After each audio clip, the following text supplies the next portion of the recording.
Avez-vous déjà fixé un gadget moderne en vous disant « Qui diable a approuvé CA ?» Eh bien, préparez-vous à être sidéré, car aujourd'hui, nous allons déterrer 33 inventions historiques si spectaculairement mal conçues, si brillamment bizarres, qu'elles font passer les projets de garage de votre oncle bizarre pour des coups de génie. Oubliez le progrès sensé. Nous plongeons tête baissée dans un défilé de « Pourquoi cela a-t-il existé ?» pur et non frelaté. Préparez-vous à de francs éclats de rire et à quelques véritables bouches bées. 1. Pour lancer notre défilé de moments historiques, à quoi pensait-il? Glissons-nous dans l'air de la machine à ceinture vibrante. Imaginez ceci. Vous, sanglé dans un lourd engin avec une épaisse ceinture en toile enroulée autour de vos parties les plus chancelantes. Ensuite, actionnez un interrupteur et la machine se met à gigoter, secouer et vous marteler avec des vibrations incessantes. La promesse? Faire fondre la graisse, tonifier ses muscles, bannir la cellulite, tout cela pendant que vous restiez là, ayant l'air de passer une audition pour une machine à mélanger la peinture. Ces choses étaient partout. Salle de sport, salon, même catalogue de vente à domicile.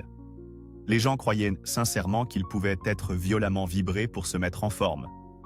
C'était moins une révolution du fitness qu'une invitation à se faire réorganiser les organes internes par une machine trop zélée. La seule chose qu'elle brûlait de manière fiable était l'électricité et peut-être votre dignité. 2. Savez-vous ce qui manquait vraiment au film à l'époque? Une bonne et solide odeur de... Eh bien, tout ce qui plaisait au réalisateur.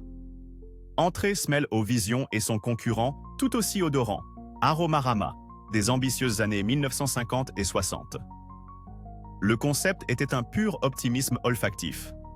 Pomper des parfums spécialement créés dans la salle de cinéma à des moments clés pour vraiment immerger le public. Un champ de fleurs à l'écran? Vous obtenez un bouquet floral. Une tarte qui cuit? La douce odeur de cannelle. Le problème? La technologie, comme souvent, avait d'autres plans. Les odeurs persistaient, se mélangeaient en un pot pourri impie ou arrivaient comiquement en retard, faisant que le public sniffait des roses en regardant un accident de voiture. Imaginez l'odeur de champ de bataille se mêlant à celle du premier baiser. C'était moins une amélioration qu'une agression des narines, prouvant que certaines expériences cinématographiques sont mieux laissées à la seule vue et au son. Le tout puait tout simplement. 3. Maintenant, voici une invention qui vous fera tomber la mâchoire, puis vous donnera envie de serrer vos enfants très fort et de remercier les normes de sécurité modernes. Des merveilleusement excentriques années 1930, je vous présente les cages à bébés. Oui, vous avez bien entendu. Nous parlons de cages en fil de fer littéral, conçues pour être boulonnées à l'extérieur des fenêtres d'appartements, afin que les nourrissons puissent prendre leur dose quotidienne de air frais de la ville, en étant suspendus à plusieurs étages au-dessus du béton impitoyable. Car apparemment, une légère brise mêlée au gaz d'échappement et la menace lointaine de la gravité représentait le summum de la parentalité. Commercialisés auprès des citadins manquant d'espace, ces engins ressemblent à quelque chose que vous utiliseriez pour aérer un animal de compagnie particulièrement difficile, pas un bébé humain. On frissonne à l'idée de ce qu'une rafale de vent soudaine ou un pigeon trop curieux aurait pu provoquer. Heureusement, cette astuce parentale de haute altitude et à haute anxiété a fini par disparaître. 4. Vous avez une date limite qui vous pèse sur le dos? Vous avez du mal à vous concentrer avec toutes ces distractions? Eh bien, oubliez vos écouteurs anti-bruit, car en 1925, Hugo Gernsback, le père de la science-fiction, a déchaîné le casque isolateur. Ce n'était pas une visière élégante et futuriste. Oh non. C'était un casque métallique colossal, terrifiant, peut-être forgé dans les feux du mont du destin, qui encerclait complètement votre tête. Il promettait une privation sensorielle totale grâce à une épaisse insonorisation et une vision limitée à 2 minuscules fentes pour les yeux dirigés directement vers votre travail. Il était même livré avec sa propre alimentation en oxygène, car apparemment, la pure intensité de la concentration pouvait vous faire oublier les fonctions corporelles de base comme respirer. Vous ressembleriez moins à un travailleur productif qu'à un méchant de film de série B se préparant à la domination mondiale, ou peut-être juste un soudeur très confus. Sans surprise, la principale chose dont ils isolaient les gens était leur dignité. 5. Avez-vous déjà rêvé de votre propre engin volant personnel, planant majestueusement au-dessus des quidams bloqués dans les embouteillages? Les années 1950 ont tenté d'exaucer ce rêve avec le Healer VZ1 Pawnee, ou comme il est plus délicieusement connu, la plateforme volante. Imaginez ceci. Vous, debout héroïquement au sommet de ce qui est essentiellement un ventilateur géant, non protégé, pointant vers le sol. Le contrôle? Il était obtenu en inclinant courageusement votre corps dans la direction souhaitée, comme si vous tentiez de diriger un cheval sauvage qui serait aussi un souffleur de feuilles. Développé pour l'armée, l'idée était qu'un soldat pouvait simplement monter dessus et flotter gracieusement au-dessus des obstacles. La grâce ne faisait pas partie de son vocabulaire. Les pilotes avaient l'air d'être engagés dans une chorégraphie de danse interprétative de vie ou de mort, juste pour éviter de devenir un javelot de pelouse en chute rapide. Ils produisaient un son qui rappelait un essaim d'abeilles métalliques en colère, gargarisant du gravier, et donnait probablement à quiconque avait le malheur de se trouver en dessous une coupe de cheveux surprise et une envie soudaine de prier. L'armée a finalement décidé que 2 pieds sur un sol solide n'était pas une si mauvaise option après tout. 6. On pourrait penser qu'un génie avéré comme Thomas Edison, l'homme qui a pratiquement inventé le monde moderne, aurait le toucher de Midas, n'est-ce pas? Eh bien, accrochez-vous à vos chapeaux en béton, car toutes les idées n'ont pas été des coups de génie. Au début des années 1900, Edison est devenu obsédé par l'idée du béton. Pas seulement pour les bâtiments, mais pour tout. Il a imaginé des maisons entières coulées à partir d'un seul moule, avec des meubles en béton. Oui, vous pouviez avoir une élégante baignoire en béton, un charmant escalier en béton, et même un délicieux piano en béton pour divertir vos invités, à condition qu'ils ne craignent pas le risque d'indentation permanente sur les fesses à cause de votre canapé en béton. Le rêve était un logement bon marché et durable. La réalité? Les moules étaient astronomiquement chers, les maisons étaient humides, froides et aussi peu personnalisables qu'une brique. Se cogner l'orteil contre un montant de lit en béton était probablement un événement quotidien et démoralisant. C'était une idée lourde qui, heureusement, n'a pas pris. 7. Très bien, mesdames et messieurs, rassemblez-vous pour une histoire de toilettage qui a tourné horriblement, hilaramment mal à la fin du 19e siècle. Oubliez vos rasoirs sophistiqués à 5 lames et vos après-rasages apaisants. Préparez-vous à la machine à rasage collectif. Car pourquoi se raser seul quand on peut participer à un rituel d'épilation faciale synchronisé, potentiellement mortel, avec 11 de ses plus proches connaissances? L'engin impliquait prétendument des hommes assis en cercle, le menton posé sur des supports désignés, tandis qu'un mécanisme central actionnait une série de lames ou de brosses abrasives. Un éternuement, un hoquet, un mécanisme légèrement décalé, et vous auriez eu droit à une scène digne d'un film d'horreur à petit budget. Au-delà des préoccupations évidentes d'hygiène, partager des lames, ça vous dit? Le potentiel pur d'erreur catastrophique en fait l'une des inventions les plus terrifiantes de l'histoire. Dieu merci pour la sécurité personnelle et les rasoirs individuels. 8. Et maintenant, des esprits brillants de France vers 1932, une invention qui a courageusement demandé « Pourquoi être bon à une seule chose sur Terre quand on peut être spectaculairement maladroit à 2 choses, à la fois sur Terre et sur l'eau ?» Mesdames et messieurs, je vous présente le cyclomère. C'était un vélo amphibie, une merveille d'ambition mal placée. Sur terre ferme, c'était un vélo. Mais attacher ces 2 énormes roues creuses en forme de tambour, qui servaient aussi de flotteur, et soudain, vous étiez prêt à pédaler à travers l'étang au canard local. En théorie, du moins. Des rapports suggèrent que c'était comme essayer de monter un hippopotame particulièrement têtu sur terre, grâce à ses flotteurs encombrants. Et dans l'eau, il se déplaçait à la vitesse fulgurante d'un escargot, se remettant d'un copieux déjeuner, dirigé par un gouvernail séparé, tout aussi maladroit. C'était le paradoxe de transport ultime, conçu pour la polyvalence, mais n'excellant qu'à être hilaramment peu pratique dans tous les environnements imaginables. 9. Approchez, mesdames et messieurs, et préparez-vous à être émerveillés par une merveille d'ingénierie du XVIIIe siècle qui a déconcerté rois, reines et même Napoléon Bonaparte lui-même. Je parle du Turc mécanique, un mannequin grandeur nature d'un Turc en robes ottomanes, assis devant un cabinet, prêt à jouer aux échecs. Et à gagner. Ce n'était pas un automate maladroit. Le Turc jouait avec habileté, stratégie et un sens du spectaculaire. Il a fait le tour de l'Europe et de l'Amérique pendant des décennies, une sensation de son époque. Comment fonctionnait-il? De la magie? Une IA précoce? Non. Le grand secret, révélé bien plus tard, était qu'un maître d'échecs humain était astucieusement caché à l'intérieur du cabinet exigu et intelligemment conçu, tirant des leviers et effectuant les coups. C'était moins une merveille technologique qu'une des farces les plus élaborées et les plus durables du monde. Imaginez le pauvre homme transpirant là-dedans, maudissant probablement chaque fou et chaque pion, tout cela pour le bien d'une grande illusion. Le plus grand robot joueur d'échecs était, en fait, juste un humain très dévoué et très à l'étroit. 10. Vous êtes un fumeur sophistiqué, disons, au début du XXe siècle, vous appréciez une bonne cigarette. Mais que se passe-t-il quand il pleut? Catastrophe! Votre précieuse cigarette se ramollit, votre réputation en prend un coup. Que doit faire un individu élégant? N'ayez crainte, car un génie, dont le nom est malheureusement perdu dans les brumes de l'histoire ridicule, a inventé le parapluie pour fume-cigarette. Ce n'était pas un parapluie pour vous? Oh non! C'était un minuscule parapluie miniature qui s'attachait directement à votre fume-cigarette, protégeant uniquement la cigarette allumée des éléments cruels et humides.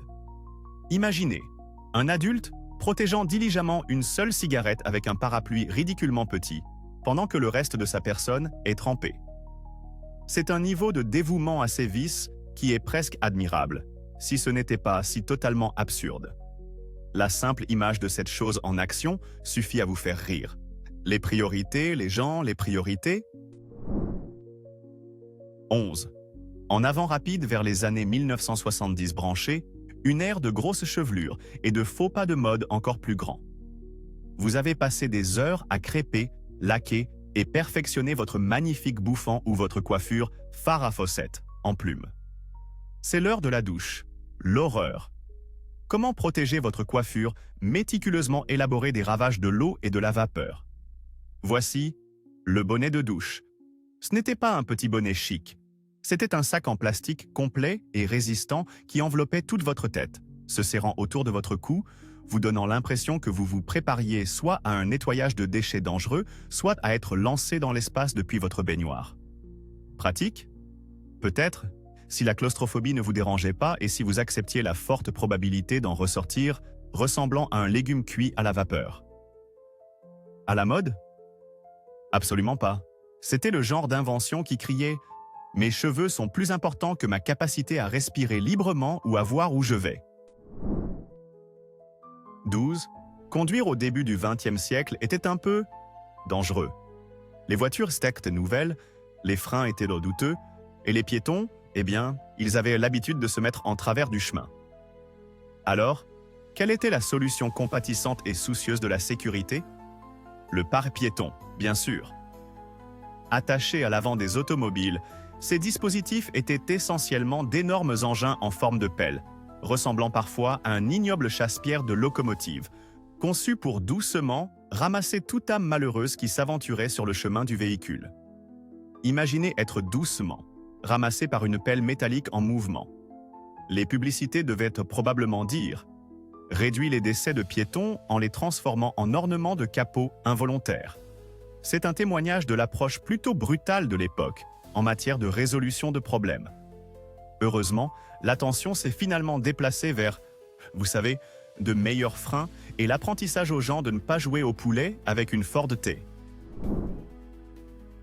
13. Avant les brosses à dents électriques, avant même celles manuelles avec des poils fiables, l'hygiène dentaire était un Far West d'idées étranges.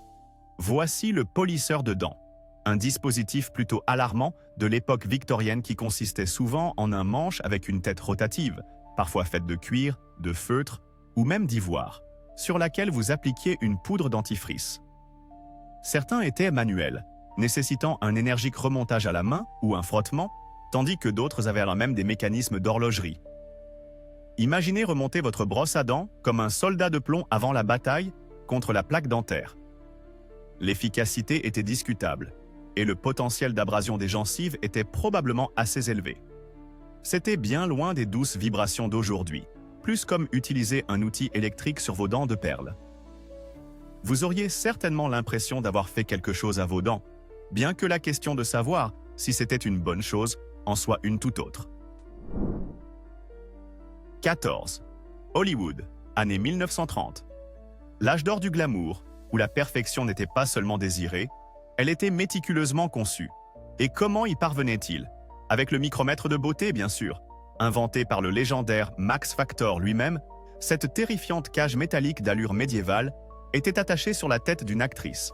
Elle comportait un ensemble complexe de bandes métalliques flexibles et de vis qui pouvaient être ajustées pour mesurer chaque contour, chaque courbe, chaque supposée imperfection de son visage au dixième de millimètre près. Le but? Identifier les zones qui nécessitaient d'être corrigées avec du maquillage pour obtenir le visage mathématiquement parfait. Cela ressemblait moins à un outil de beauté qu'à un dispositif conçu pour arracher des confessions ou recalibrer votre crâne. Imaginez la pression, assis là pendant que quelqu'un quantifie littéralement vos imperfections. C'est un rappel frappant et légèrement horrifiant de la bizarrerie que peut être la quête de la beauté. 15. Inquiet de la criminalité de rue dans les années 60, l'époque du swing? Fatigué des vilains scélérats essayant d'arracher votre sac à main? Eh bien, des esprits inventifs ont imaginé le sac anti-bandit, une pochette à l'attitude très agressive. Ce n'était pas des besaces ordinaires. Si un voleur essayait de s'enfuir avec, il se défendrait. Certains modèles émettèrent des nuages de fumée, d'autres pulvérisaient une teinture indélébile, et certains, particulièrement fougueux, avaient même une chaîne qui jaillissait et menottait le voleur potentiel au sac lui-même. Imaginez la scène.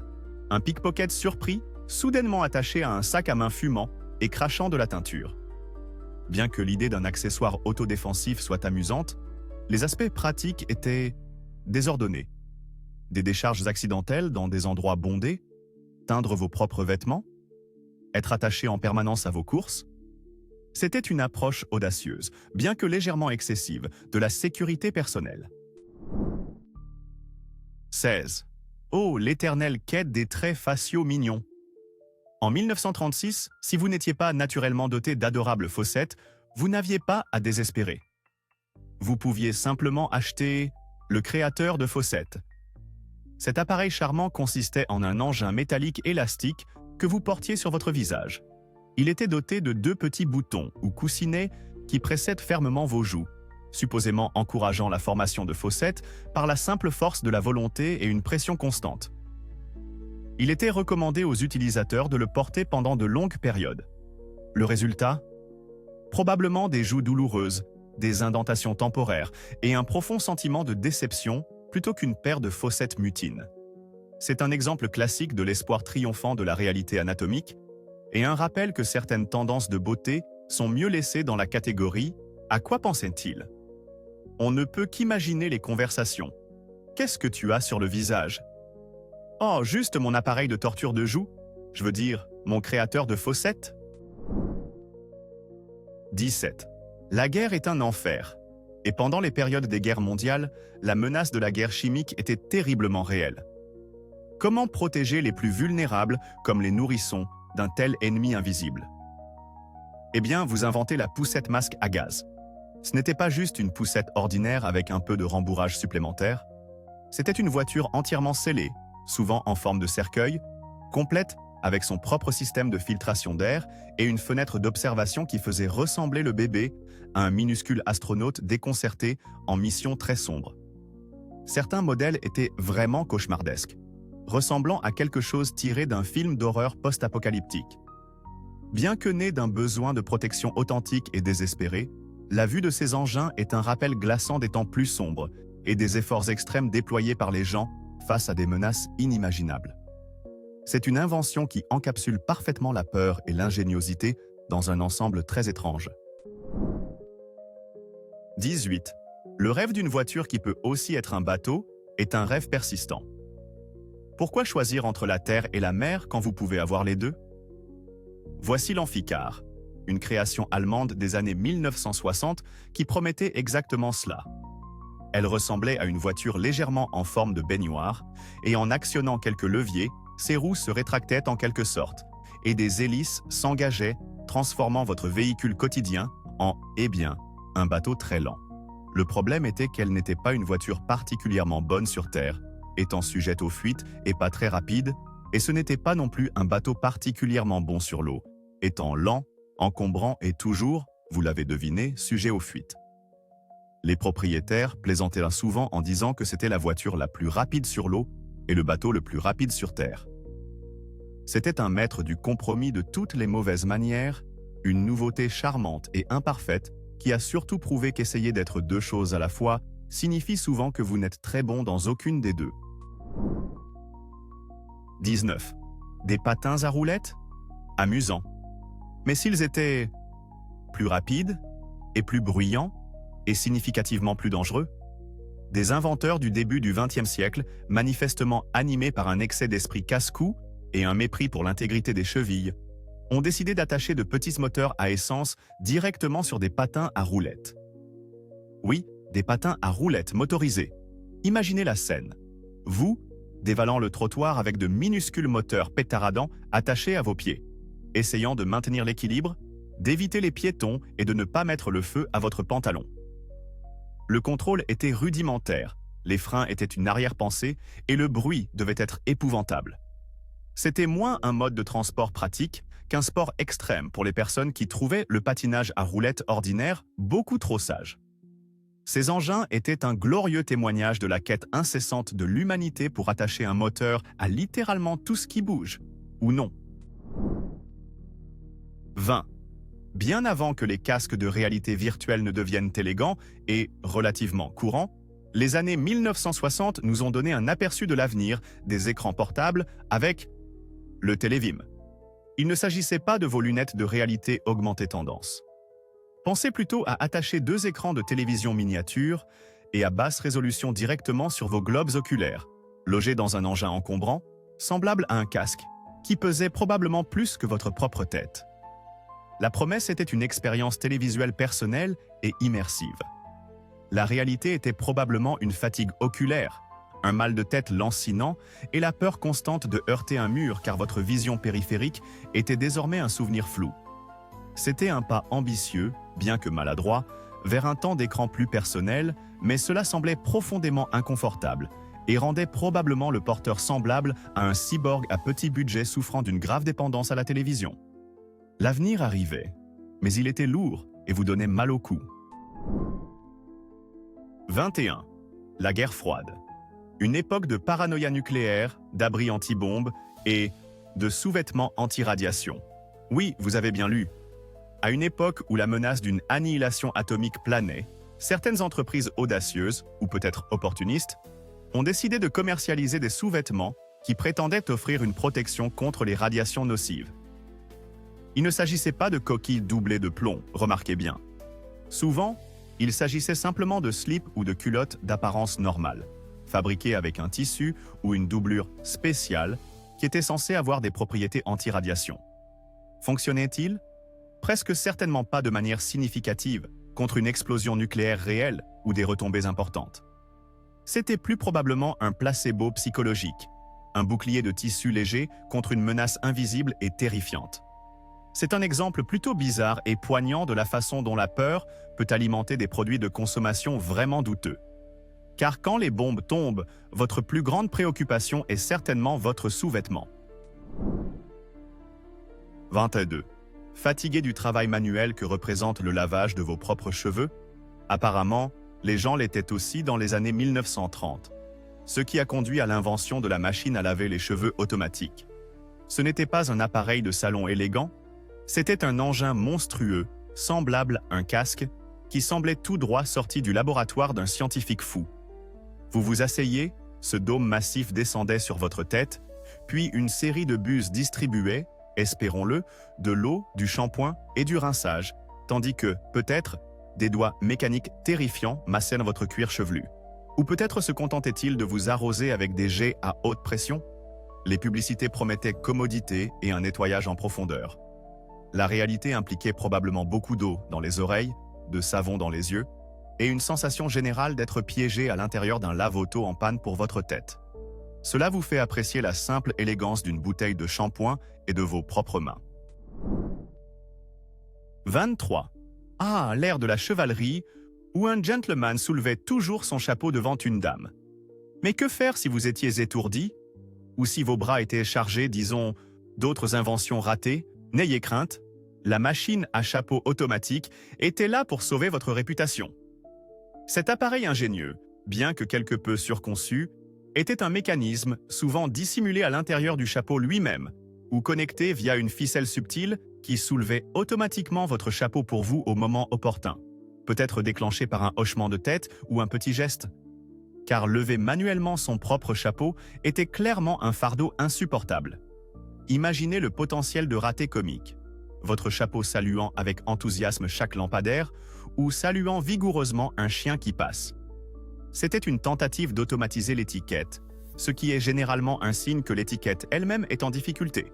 Une solution vraiment élégante pour les paresseux invétérés ou les personnes socialement mal à l'aise. 24. Imaginez une fête enfumée au début ou au milieu du XXe siècle. L'air est si épais qu'on pourrait le couper au couteau, vos yeux larmoient, et vous êtes presque certain d'avoir inhalé la cigarette entière de quelqu'un d'autre. Mais quitter la conversation étincelante est hors de question. Que faire pour un fêtard? Eh bien, sortir votre recycleur personnel et portable pour pièces enfumées, bien sûr. Ces petits gadgets, ressemblant souvent à un masque à gaz miniature ou à un étrange tuba métallique, étaient maintenant conçus pour vous permettre de respirer de l'air frais, ou du moins de l'air un peu moins enfumé, sans avoir à quitter la pièce.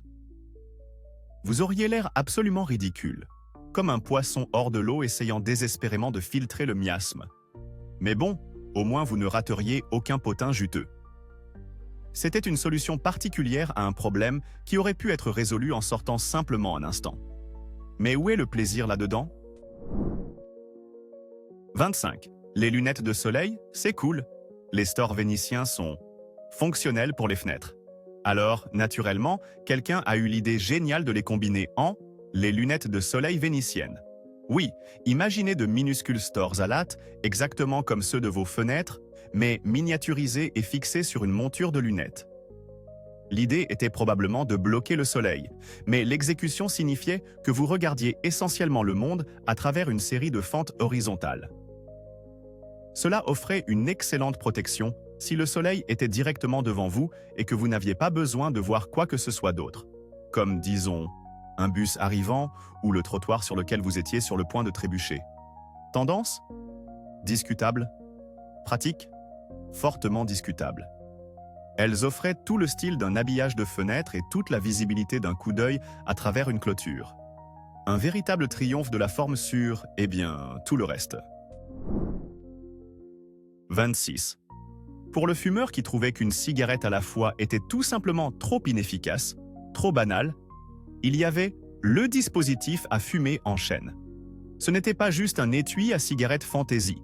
C'était un engin, souvent une pipe modifiée ou un étrange porte-cigarette à plusieurs branches qui permettait à l'utilisateur de fumer plusieurs cigarettes simultanément. Car pourquoi savourer une cigarette quand on peut inhaler les fumées de 5, 10 ou même un paquet entier d'un coup? Imaginez quelqu'un marchant dans la rue, ressemblant à une cheminée humaine, fumant un bouquet de tabac en feu. C'était la déclaration ultime pour l'enthousiaste de la nicotine vraiment engagé, un monument à l'excès et probablement une course rapide vers une quinte de tout aux proportions épiques. Les avertissements sanitaires n'avaient clairement pas encore pris leur essor lorsque ce petit bijou a été conçu. 27. Les années 1950 furent une période d'optimisme sans bornes concernant l'énergie atomique. Elle allait alimenter nos villes, nos maisons et naturellement nos voitures. Voici la Ford Nucleon, une voiture concept qui était véritablement un produit de son époque. Ce n'était pas une hybride, c'était une automobile entièrement propulsée par l'énergie nucléaire. L'idée était qu'un petit réacteur nucléaire autonome, situé dans le coffre, fournirait des années de conduite sans émission avec une seule charge d'uranium. Qu'est-ce qui pourrait mal tourner avec un réacteur de Tchernobyl miniature à quelques pieds derrière vos fesses, séparé par seulement une fine couche d'un blindage, espérons-le, très solide? les accrochages de parking auraient pris une toute nouvelle dimension de potentiel catastrophique. Bien qu'elle n'ait jamais dépassé le stade du concept, heureusement, la Ford Nucleon reste un témoignage merveilleusement absurde de l'exubérance de l'ère atomique et un terrifiant « et si ». 28. Besoin de transporter des marchandises lourdes sur un terrain incroyablement accidenté où les routes ne sont qu'une suggestion? Oubliez les roues, il vous faut des jambes. Dans les années 1960, General Electric a dévoilé le camion marcheur, officiellement connu sous le nom de machine anthropomorphe cybernétique. Ce mastodonte à 4 pattes de 3000 livres ressemblait à quelque chose tout droit sorti de Star Wars, le cousin moins glamour d'un marcheur AT-ST. L'opérateur était assis à l'intérieur, contrôlant les jambes, avec des mouvements des mains et des pieds qui imitaient la marche. C'était un incroyable exploit d'ingénierie. Le problème? Il était d'une lenteur insupportable, atteignant péniblement 5 miles par heure, incroyablement complexe à opérer, et consommait du carburant comme s'il n'y avait pas de lendemain. Bien qu'il puisse enjamber des obstacles, il a surtout prouvé que parfois, s'en tenir aux roues est une idée beaucoup plus simple. Ce fut un échec géant, lourd et fascinant. 29. Dans la quête incessante d'un meilleur sommeil, l'humanité a essayé des choses vraiment bizarres. Considérez les dispositifs anti-ronflement de la fin du 19e et du début du 20e siècle. Ce n'était pas de subtiles bandelettes nasales. Nous parlons d'engins élaborés de sangles, de boucles et de supports de menton conçus pour maintenir physiquement votre mâchoire fermée ou contorsionner votre tête dans une position jugée anti-ronflement. Certains ressemblèrent à des muselières médiévales, d'autres à des harnais complexes pour un très petit cheval. Imaginez essayer de passer une nuit de sommeil confortable tout en étant ficelé comme une dinde de Thanksgiving. La seule chose qu'il garantissait, probablement, était une raideur de la nuque, une mâchoire endolorie et un partenaire toujours éveillé, soit à cause de vos grognements résiduels, soit en riant silencieusement de votre couvre-chef ridicule. Les doux rêves n'étaient probablement pas inclus. 30. Mode et sécurité. Deux concepts qui ne vont pas toujours de pair, surtout dans les années 1920. Exemple concret, la chemise-gilet de sauvetage gonflable. C'était une chemise d'apparence ordinaire, peut-être même élégante, qui cachait un secret. En cas d'urgence, disons, si votre paquebot de croisière tranquille décide d'imiter un sous-marin, vous pouviez activer un mécanisme et des parties de la chemise se gonfleraient, la transformant en gilet de sauvetage improvisé. Imaginez la scène lors d'un dîner mondain sur un navire. Oh là là, sommes-nous en train de couler? Excusez-moi pendant que mes épaules triplent soudainement de taille. Bien que l'idée d'un équipement de sécurité intégré soit louable, l'exécution était probablement un peu surprenante et pas exactement propice à une silhouette élégante. C'était une déclaration de mode qui criait « Je suis préparé au pire et je n'ai pas peur d'avoir l'air légèrement ridicule en le faisant ». 31. Le surf, c'est cool, mais que faire si tu vis à des kilomètres de l'océan ou si les vagues sont juste, genre, totalement plates, mec? Les premières tentatives pour résoudre ce problème ont mené à la machine de surf artificielle ou aux premières piscines à vagues. Oublie les tubes parfaitement sculptés que tu vois aujourd'hui. Nous parlons d'énormes bassins en béton où des machines tentaient désespérément d'agiter l'eau pour créer quelque chose qui ressemblerait à une vague surfable. Le plus souvent, ces vagues étaient soit de misérables petites ondulations qui ne mettraient même pas un canard en caoutchouc au défi, soit des déferlantes d'eau imprévisibles et chancelantes qui semblaient plus intéressées à te désarçonner violemment qu'à offrir une glisse douce. La technologie des premières vagues était une expérience chaotique, souvent dangereuse, qui a probablement entraîné plus de plongeons stupéfaits et d'égos meurtris que de sessions de surf épiques. Ce fut une noble quête de sensations fortes à l'intérieur des terres qui se soldait souvent par un bruit sourd, mouillé et anticlimax. 32. Très bien, imaginez ceci. Vous êtes à un dîner élégant à l'époque victorienne et la conversation est pétillante. Mais ô misère, vous avez fait tomber votre fourchette. Ce pencher est si peu raffiné. Et si votre corset est trop serré? N'ayez crainte, car les pinces à atteindre pour invalides et personnes corpulentes étaient là pour sauver la mise. Ce n'étaient pas vos pinces de cuisine ordinaires. C'étaient souvent des pinces ornées, à longs manches, parfois à ressort, conçues pour permettre de récupérer des objets tombés sans l'acte indigne de se baisser. Bien que commercialisées pour les personnes à mobilité réduite ou à la corpulence plus substantielle, on ne peut qu'imaginer le cliquetis et le risque de renverser des verres à vin alors que les gens maniaient ces appendices métalliques à travers la table à manger. C'était l'élégance atteinte grâce à la télécommande, une manière vraiment digne d'éviter l'exercice. 33. La chaleur estivale vous abat? Vous vous sentez un peu rouge? Pourquoi ne pas attacher une unité de climatisation miniature directement sur votre tête? Le chapeau climatiseur personnel était une tentative d'apporter une climatisation localisée à votre crâne.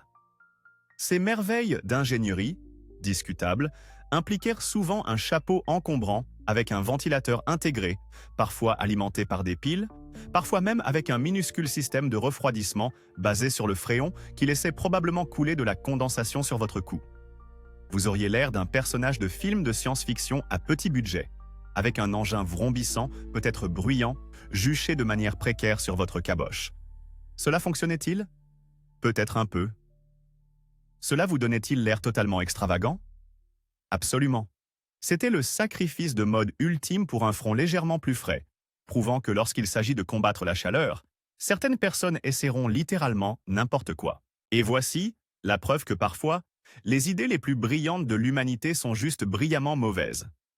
Ces plantages historiques sont un rappel hilarant que le progrès n'est pas toujours joli. Maintenant, la vraie question, si vous deviez utiliser l'une de ces inventions désastreuses quotidiennement pendant une année entière, laquelle serait votre enfer personnel et pourquoi? Laissez votre choix de torture ci-dessous. N'oubliez pas de pulvériser ce bouton « J'aime » et de vous abonner pour plus de WTF historique.